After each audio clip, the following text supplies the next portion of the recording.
motrice pour l'avènement d'un Sénégal émergent. Mais nous voulons une émergence aux dividendes partagés, parce que fondée et soutenue sur une inclusion réelle en toutes circonstances et en tout lieu. Quelle est, mesdames, messieurs, notre équation fondamentale? Et en dernière analyse, si on veut faire du secteur agricole la force motrice pour l'avènement du Sénégal émergent, nous lançons indirectement l'idée d'une révolution agricole. Mais nous devons accepter qu'une révolution agricole est toujours précédée par une révolution des attitudes et des comportements. Ce préalable est un préalable incontournable. Il faut une révolution des attitudes et des comportements pour tirer une révolution agricole. Il faut donc cerner les contours des changements d'attitude et de comportement devant permettre de tirer cette révolution agricole. Nous sommes conscients, au niveau du gouvernement, que dans le secteur agricole sénégalais, il faut certainement plus de transparence dans toutes les opérations. Nous sommes aussi conscients du fait qu'il faut plus d'équité territoriale, organisationnelle et au niveau des individus dans le management de notre agriculture. Nous sommes aussi conscients du fait qu'il faut plus d'obligations de résultats. Parce que nous ne sommes plus en face d'une agriculture que nous considérons comme un secteur social, mais en face d'une agriculture que nous considérons comme un secteur économique. Alors, il faut qu'on tire la productivité. Vous avez raison. Mais si nous voulons tirer la productivité, il faut certainement injecter plus d'innovation technologique dans le secteur agricole sénégalais. Ça signifie des semences certifiées, ça signifie une bonne mécanisation, ça signifie le suivi des itinéraires techniques qui sont définis par la recherche agricole, ça signifie aussi l'adaptation ou l'adoption de toutes ces innovations technologiques. Il faut aussi, pour faire cette grande révolution que nous voulons, plus de facilité d'accès à la terre pour les jeunes, les femmes, mais aussi les handicapés, au nom toujours de l'équité. Il nous faut aussi tout faire pour une massification de l'investissement privé, en optant bien sûr sur les voies et moyens de pouvoir sécuriser les investissements privés. Il nous faut aussi soutenir davantage nos exploitations familiales. Mais le soutien des exploitations familiales n'est pas incompatible avec une massification de l'investissement privé. Une agriculture, une bonne agriculture, elle se développe grâce à une hétérogénéité des systèmes de production, de transfert et de consommation. C'est-à-dire que l'agriculture se développe dans la diversité et avec la diversité. Une agriculture d'exclusion n'est pas une agriculture de progrès. Il nous faut aussi tout faire pour avoir des filières intégrées, en considérant une filière agricole comme un ensemble d'étages, production, transformation, distribution, consommation, et veiller à ce qu'il y ait des interactions fortes entre les différents étages de ces filières pour que nous puissions espérer véritablement des performances. Donc nous sommes pour la contractualisation. Le gouvernement du Sénégal est pour la contractualisation. Et dans le cadre de la restructuration que nous sommes en train de faire pour la filière arachidière, le président de la Sonacos est là, M. Diallo. Le gouvernement lui a prescrit de tout faire pour qu'il y ait une contractualisation. Une filière où ne dialoguent pas les différents étages ne peut pas être une filière performante. Ce n'est pas possible. Si nous voulons avoir une filière arachidière avec un État qui investit, parce que subventionnant, des producteurs qui mettent sous terre, ensuite nous avons une commission qui fixe les prix, et c'est en ce moment qu'apparaît un acteur qu'on appelle huilier pour intervenir. Ça ne marche pas.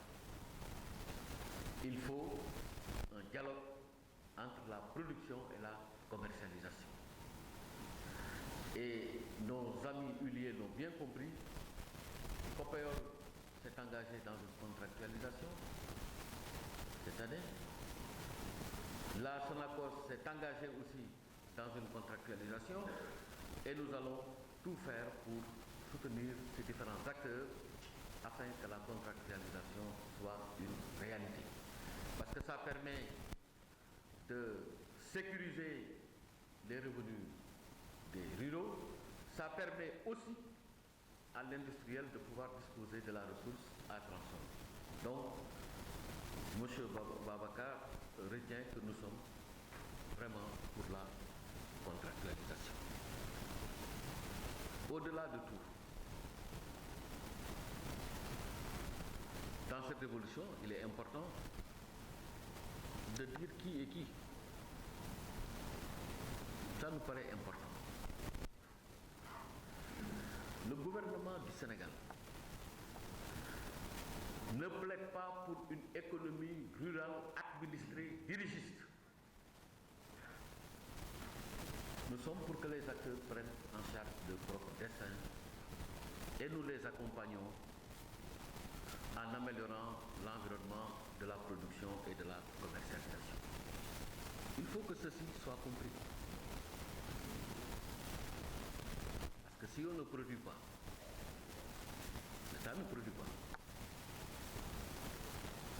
On ne fixe pas les prix. L'État ne fixe pas les prix. C'est les interprofessions qui fixent les prix. On n'achète pas aussi. On ne vend pas.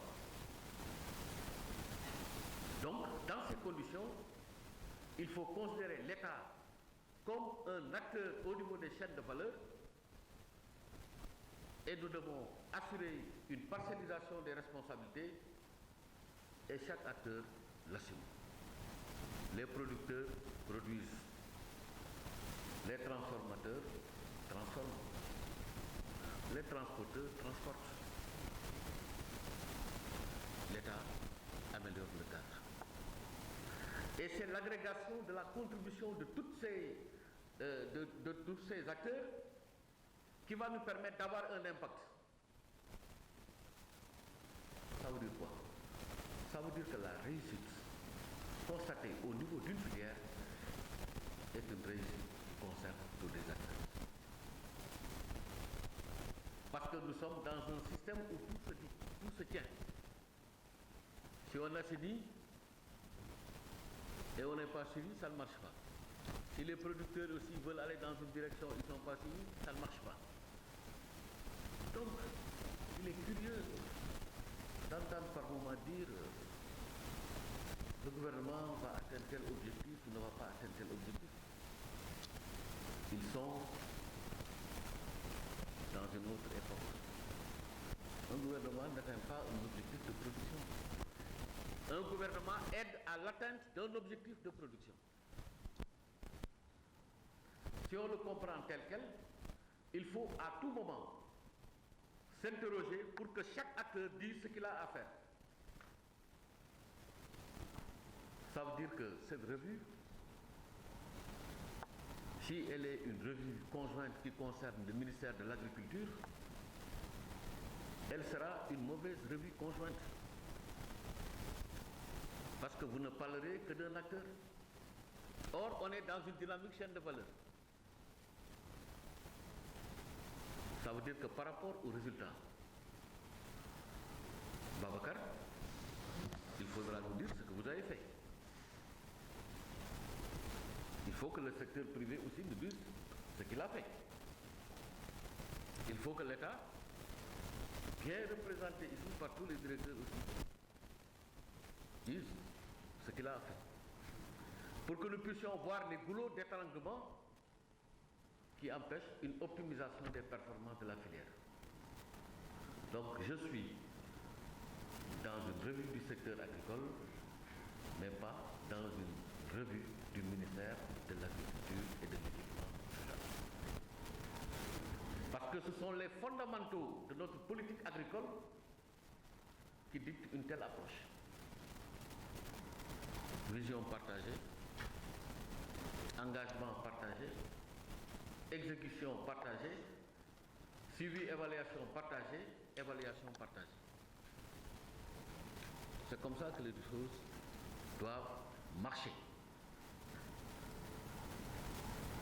Si ce n'est pas le cas, on risque peut-être de faire de mauvais procès. Or, il nous faut de bons procès techniques et économiques pour transformer résolument une agriculture. Cette revue est donc importante. Si elle est conçue comme une revue conjointe. Parce que dans une revue conjointe, même les bailleurs de fonds sont concernés. Pour nous dire un peu comment, la façon dont vous nous accompagnez, qu'est-ce que nous pensons de la façon dont on est accompagné. Ça aussi, ça fait partie de la revue. Si on nous dit qu'il y a des projets qui tardent à démarrer et tout ça, il est important qu'on sache si c'est parce que nous avons des procédures qui sont très lourdes ou bien si c'est parce que ceux qui ont la responsabilité de conduire ces projets ne le font pas bien. Donc aujourd'hui, on est dans un exercice où celui qui évalue est en même temps évalué. C'est ça une revue conjointe. Et si on le comprend comme tel, il faut que chaque acteur, y compris les bailleurs de fonds, voit quelle est leur parcelle d'engagement et de responsabilité et comment ils l'assument. C'est ça qui nous fera avancer. Mais dans le cadre de cette révolution suscitée, nous avons beaucoup de chantiers. On peut en citer quelques-uns. Premier chantier, nous sommes dans une dynamique de réforme de la filière arachidière pour concilier les intérêts des producteurs, ceux des huiliers et de tous les acteurs des chaînes de valeur. C'est ici qu'il faut inscrire la reprise de Senior, devenu aujourd'hui Sonacos. C'est ici qu'il faut inscrire notre engagement à pousser vers la contractualisation.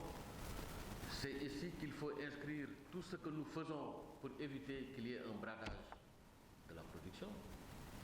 C'est ici qu'il faut inscrire aussi tout ce que nous faisons pour qu'on puisse exporter dans de bonnes conditions tout en fortifiant notre tissu industriel. Ah, ça, c'est des réformes qui sont des réformes majeures.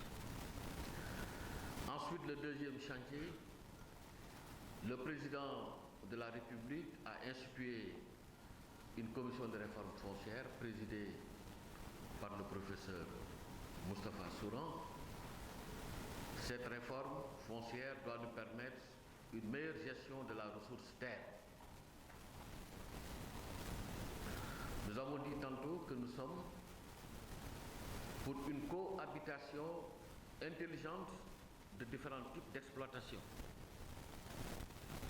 Exploitation familiale, agrobusiness. Il faut qu'on sécurise l'investissement privé.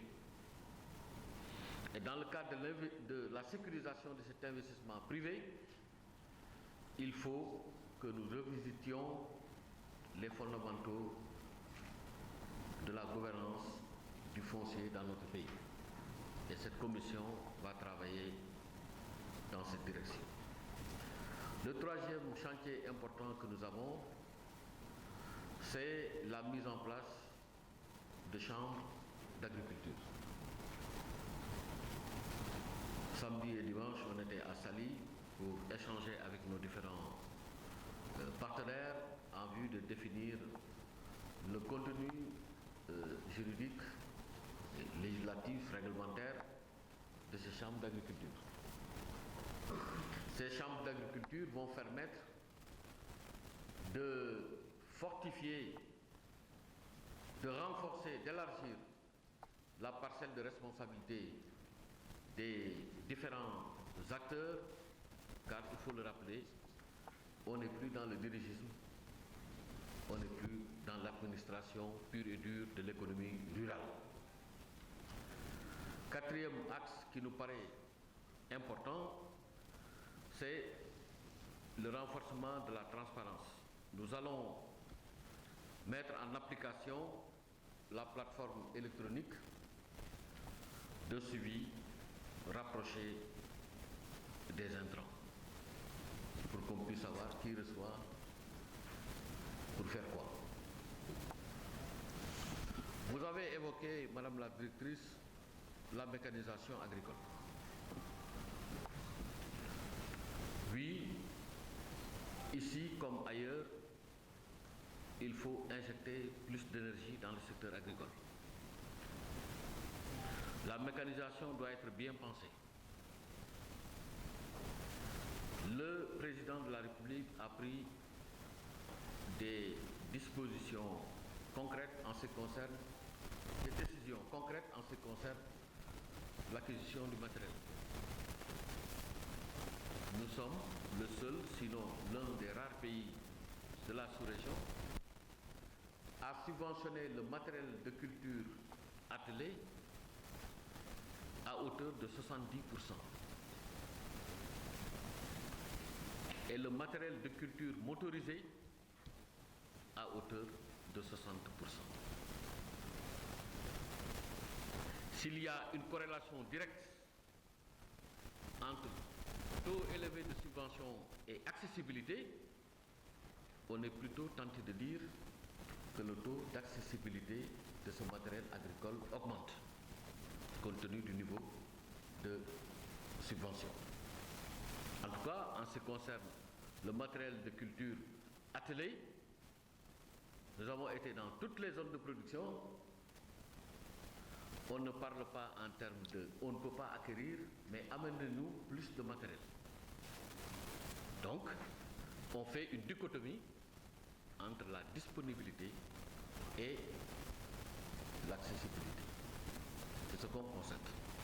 Ils demandent plus de houes sud, plus de houes occidentales, plus de semoirs, etc. Mais nous n'avons pas repéré en milieu rural, et le monde rural est là, des paysans nous dire c'est trop cher. Parce que la subvention est de 70%. Si à 70% c'est cher, ça veut dire que ça doit être gratuit. Or, nous ne sommes pas pour une agriculture assistante tout azimut. Ça aussi, ce n'est pas le progrès. Il faut que les acteurs aussi contribuent. C'est une forme d'engagement et de responsabilité.